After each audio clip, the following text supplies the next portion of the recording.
Assalamualaikum warahmatullahi wabarakatuh. Nama saya Afifah Dwi Cahyani Pautina dengan NIM 1514224140 di Universitas Negeri Gorontalo, jurusan Pendidikan Guru Sekolah Dasar. Saya membuat video ini untuk memenuhi tugas mata kuliah dengan mata kuliah pengembangan bahan pembelajaran yang diampu oleh Pak Dr. Rustam I. Husain, MPD. Saya akan menyampaikan materi dari kelompok 10, yaitu cara membuat bahan ajar dengan aplikasi-aplikasi. Cara mengembangkan bahan ajar dengan menggunakan aplikasi. Yang pertama, pilih aplikasi yang sesuai. Yang kedua, rancang struktur. Yang ketiga, tambahkan konten, bisa berupa teks, gambar, video, atau audio. Pastikan konten ada relevan dengan topik yang akan diajarkan. Yang keempat, interaktifkan, seperti fitur-fitur interaktif, contohnya yaitu aplikasi seperti hyperlink, tombol navigasi, atau elemen-elemen interaktif lainnya untuk meningkatkan keterlibatan siswa. Yang kelima, grafis dan multimedia. Jika memungkinkan, tambahkan elemen grafis dan multimedia untuk menjelaskan konsep dengan lebih baik. Yang keenam, ada uji coba. Yang ketujuh, kostumisasi desain.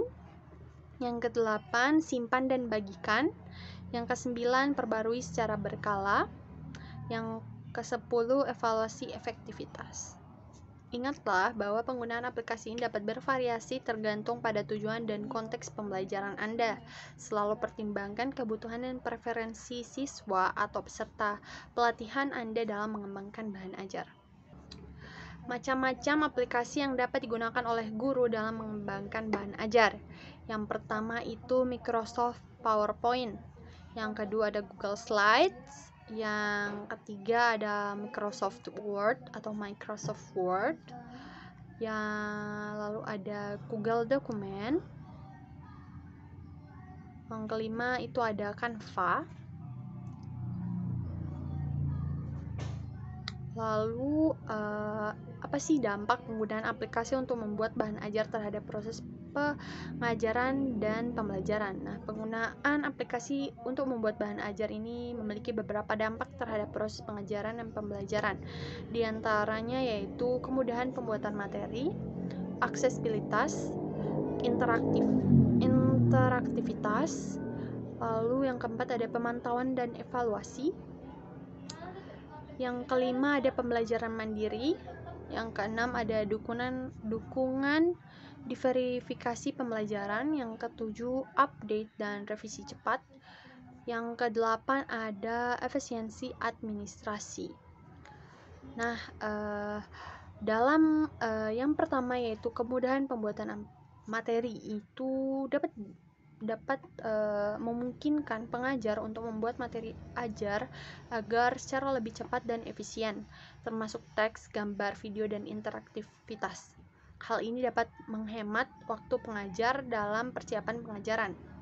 Lalu yang kedua itu ada aksesibilitas. Nah, ini dapat dibuat dengan aplikasi yang dapat diakses secara mudah oleh siswa melalui perangkat digital mereka, baik di dalam maupun di luar kelas. Ini memungkinkan pembelajaran mandiri dan fleksibilitas akses. Dan yang ketiga tadi ada interaktivitas. Nah, aplikasi seringkali memungkinkan integrasi elemen interaktif seperti kuis, simulasi, dan aktivitas berbasis game. Hal ini dapat membuat pembelajaran lebih menarik dan berpartisipasi bagi siswa. Yang keempat itu ada tadi pemantauan dan evaluasi. Nah, ini sering mencangkup alat pemantau dan evaluasi yang memungkinkan pengajar untuk melacak kemajuan siswa dengan lebih baik. Ini dapat membantu pengajar mengidentifikasi kelemahan siswa dan memberikan bantuan sesuai kebutuhan. Lalu ada pembelajaran mandiri. Nah, aplikasi ini dapat digunakan untuk menyediakan sumber belajar tambahan yang memungkinkan siswa belajar secara mandiri. Ini membantu mengembangkan kemandirian siswa dalam pembelajaran. Lalu ada dukungan Lalu ada dukungan diversifikasi pembelajaran. Nah, aplikasi ini memungkinkan variasi dalam cara materi disajikan seperti teks, audio, visual, atau interaktif. Ini dapat membantu siswa dengan gaya belajar yang berbeda untuk lebih baik memahami materi. Dan yang ketujuh tadi ada update dan revisi cepat. Ketika ada perubahan dalam kurikulum atau pembaruan informasi, materi ajar dalam aplikasi dapat diperbarui dengan cara tanpa harus mencetak ulang materi fisik. Dan yang terakhir yaitu ada efisiensi administrasi. Nah, penggunaan aplikasi juga dapat mempermudah administrasi tugas-tugas seperti penilaian dan pelacakan kemajuan siswa sehingga pengajar dapat fokus lebih banyak pada pengajaran. Nah, meskipun ada banyak manfaat, penggunaan aplikasi untuk membuat bahan ajar juga memerlukan perhatian terhadap akses teknologi, pelatihan pengajar, dan keamanan data. Selain itu, penting untuk menjaga keseimbangan antara penggunaan teknologi dan interaksi manusiawi dalam proses pembelajaran.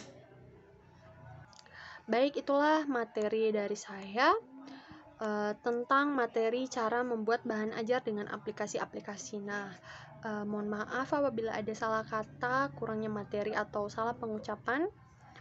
Mohon maafkan. Terima kasih sudah menonton. Wassalamualaikum warahmatullahi wabarakatuh.